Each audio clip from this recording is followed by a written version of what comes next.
Hey everybody, welcome back to another lesson at 101 Guitar Lessons. My name is Lauren. Thanks so much for joining me this week. We are going to be talking about capos, what they're for, how to use them, why you should use them, or why you shouldn't use them.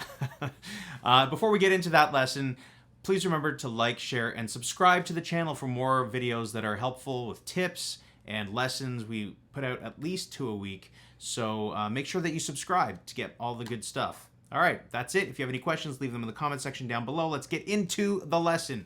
Capos, what is it? Well, I've got 3 to show you as an example, but let's talk about what they do.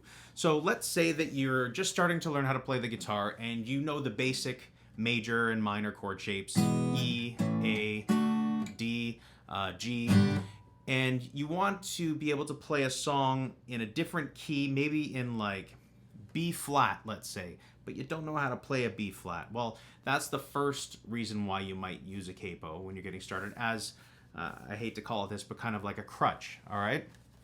You don't really know how to play certain songs, or sorry, certain chords, and you're using that to help you out. Now, what does it actually do? Well, it acts sort of like this nut, but it moves the nut up and down the length of the guitar to wherever you want it. So in the example that I gave, let's say I wanted to play, something in B flat, with the chords of B flat, E flat, and I don't know, F sharp, or G flat, let's say.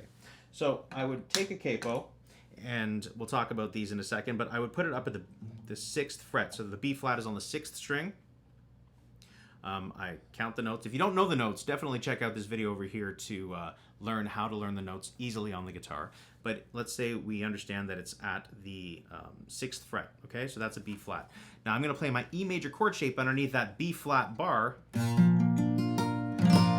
okay? And that right there is a B flat. All right, and then I can go ahead and play E flat using the A major chord shape, and G flat in this case, using a D major chord shape. Now that may all sound very confusing. A good system to understand all this stuff would be the caged system, and I'm sure a lot of people have heard it. It's a very buzzy, trendy system. I'm not a big fan of that system, to be honest, in terms of practical usage, but in terms of understanding visually what's happening with the guitar, that's a good thing to check out. So maybe check that out. I guess I'll do a lesson on understanding caged and how it's helpful another time. But in the meantime, let's talk about this. So what it's doing is it's clamping the strings down at whatever fret I put it at, okay? And that'll change the sound, the key, as opposed to, right? So this is one type of capo. And, it's very simple. It works on sort of a spring sort of basis. You open it up and you clamp it down. You want to make sure that the capo is fairly straight onto, in between the frets, all right? You don't want it hanging over the fret, and you don't want it diagonal like this, because that certainly won't produce an in-tune sound. You want it to be as straight as possible and getting all the frets all the way across. All right, so this is one style of capo that you can use. Another style would be like this, and this one wraps around the neck, okay?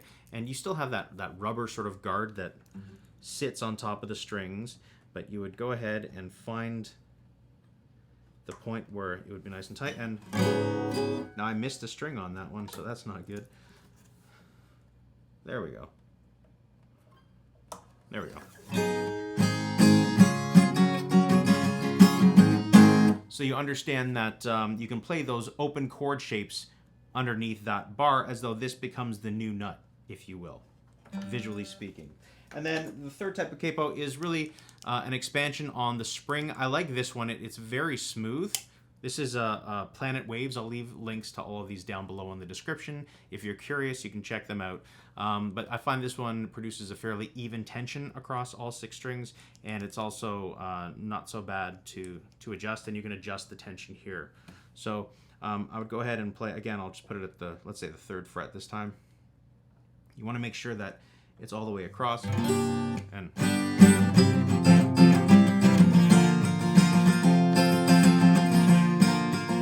you'll notice it produces a higher sort of sound because everything's ringing higher. It's as if you tune the guitar to like open, almost like a G.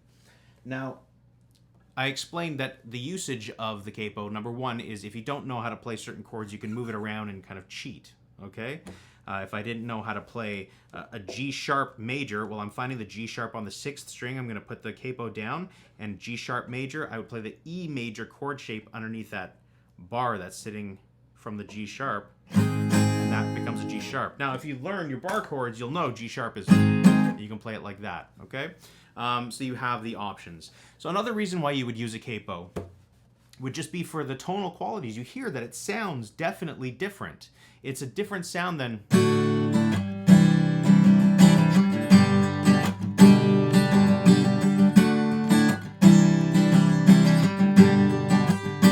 That's a very different sound. Now, if you're a singer... Sorry, I'll stop jumping around. It's a very different sound than if you played it in a different key here, like...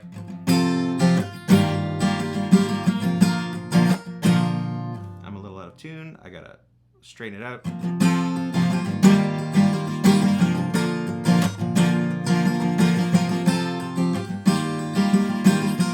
Now, why would I want to change keys like that? I don't have to change keys necessarily, but let's say my voice can't sing it here. And I can't sing the melody. This is a made-up song. La da da da da da. You know, whatever. I can't do that, so I'm gonna try to go a little bit higher and see if I can do it in this key. Da da da da da da. Whatever, you know, like this isn't a real song. I'm just making it up, but the idea is you can change keys easily just by moving the capo up and down the neck. But it produces a different sound quality as well. So if you do higher up on the neck itself,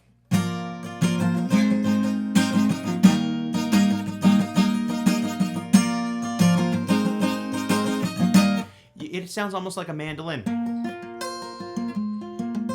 You know, that type of thing. It'll sound very...